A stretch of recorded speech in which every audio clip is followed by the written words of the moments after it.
And I thought President Trump gave a fantastic speech just now in Potterville, Michigan. It's so many of the important issues. And he does it in a compelling way, an intriguing way, a funny way, entertaining way. And I think that's what drives Washington nuts. Don't they all look like they're constipated, Mr. Producer?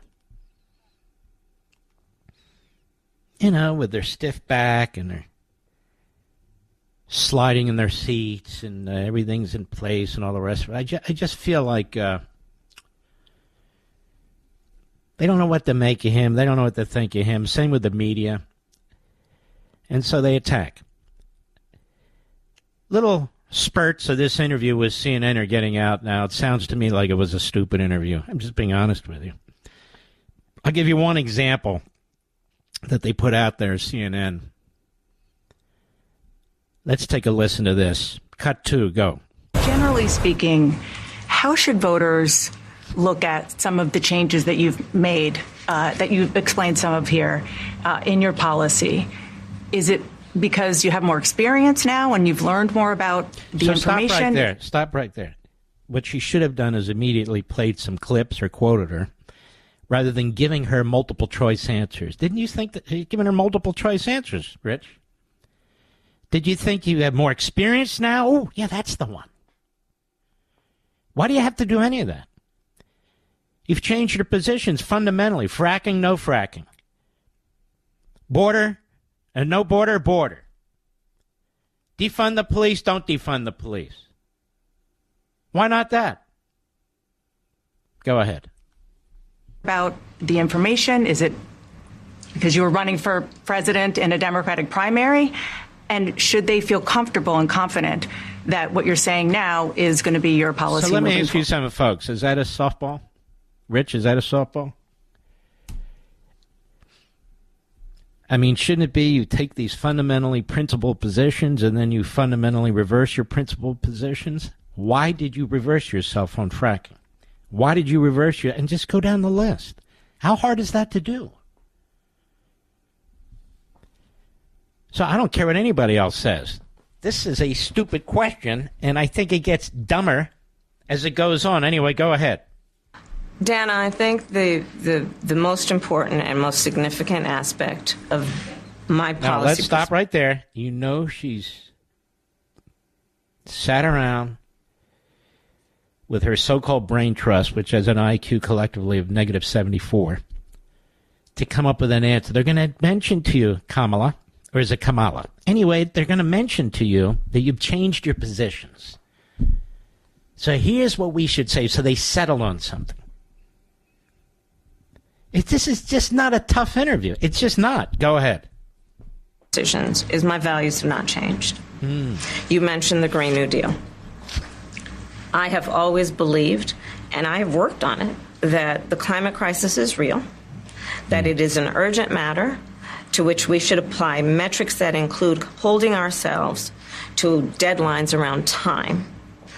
We did that. See what I mean? She didn't really focus in, Dana Bash. She gave her an opportunity to give a short filibuster speech. Okay? Here's what I stand for, but climate change. But no. You talked about eliminating fracking. Your administration doesn't approve oil pipelines. The lowest level in known history of drilling on government lands. You see what I mean, America? Go ahead. We have set goals for the United States of America and by extension the globe around when we should meet certain standards for reduction of greenhouse gas emissions, as an example. That value has not changed. My value around what we need to do to secure our border, that value has not changed. See what I mean? Open borders. ICE is like the Ku Klux Klan. Remember all this? Don't call them illegal aliens. They're going to get Medicare, Social Security, if they're old enough. In any event, they'll get government health care. This is ridiculous. Go ahead. the Attorney General of California, prosecuting trans violations of a massive illegal guns, drugs, and human beings across our border. My values have not changed. Yeah, but you're Vice President of the United States, and you say you have no responsibility for it when you actually have now control over the decision-making with respect to the border. Why were you so tough, you say, as Attorney General? And you're missing in action. You're AWOL when you're Vice President of the United States. You don't even accept the borders are title. Okay, fine. But you're Vice President of the United States. You didn't do anything.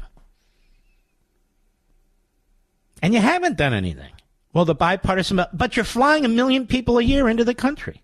You gave people apps so they come through the port of entry so you don't have to record them as illegal aliens. This was a slobberingly stupid interview. Just by this one exchange. Go ahead. It's amazing, don't you think, Rich? It's so stupid. Yeah, this is the one they released, CNN. Good point. This is the one they released before to try and attract everybody's interest. Oh, this is a good one. Yeah, look at this. Fascinating. No, it's stupid. And Dana Bash gave her a pass. It's not like when Dana Bash questions Republicans, like J.D. Vance. Nothing like that. You can tell the different tone, the approach. Basically a multiple choice question. Didn't really hone in. Didn't really laser in, if you will, on the fundamental differences of her position and the consequences of what's taking place on the border as of right now.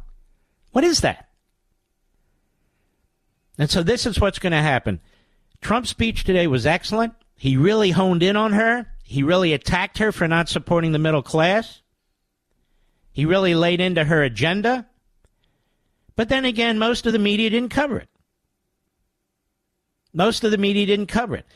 So when we have people on media saying he needs to do this, he needs to do that. That's perfectly fine. Supporters, people want him to win. But if nobody's covering it, nobody's hearing it.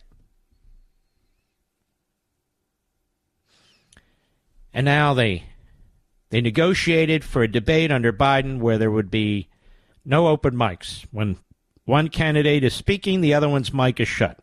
Now they're demanding the mics be open because everybody knows Kamala wants to be able to say, excuse me, I'm speaking.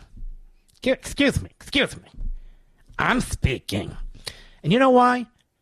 Because that's been poll tested. When she pulled that stunt on Mike Pence, and you can say what you want, but he's a very kind man. He's a very even-headed guy, and there he is debating her. He didn't raise his voice. He wasn't interrupting her. She did it to him.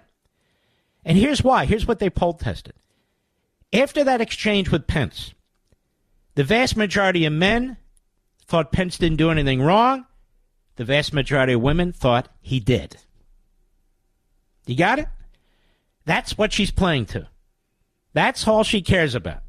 It's not about substance at all. She says her values haven't changed. I actually agree with that. She is a Marxist.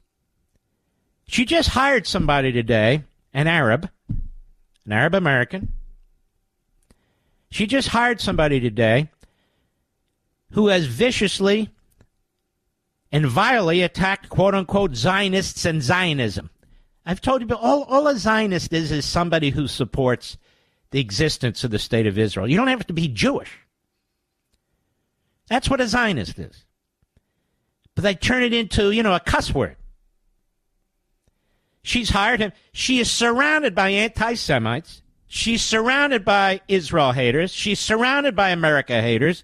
She's surrounded by Islamists. She's an Islamist. And she gets this kind of a stupid interview by Dana Bash, who's not up to it. She really doesn't want to be up to it. Again, I want you to hear the question and tell me, is this the way Trump has asked questions? Is this the way J.D. Vance has asked questions? Tom Cotton? Lindsey Graham? Ted Cruz? Is this the way they're treated?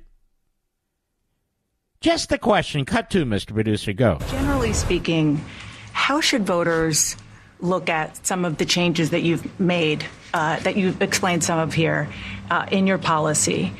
Is it because you have more experience now and you've learned more about the information? Is it because you were running for president in a Democratic primary? And should they feel comfortable and confident that what you're saying now is going to be your policy moving forward? Mm-hmm. Wow, what a tough question, huh, Rich? It's unbelievable. Mm-hmm. It's you get it. Is that how Bob Novak would have asked the question? I'm just asking you folks, seriously?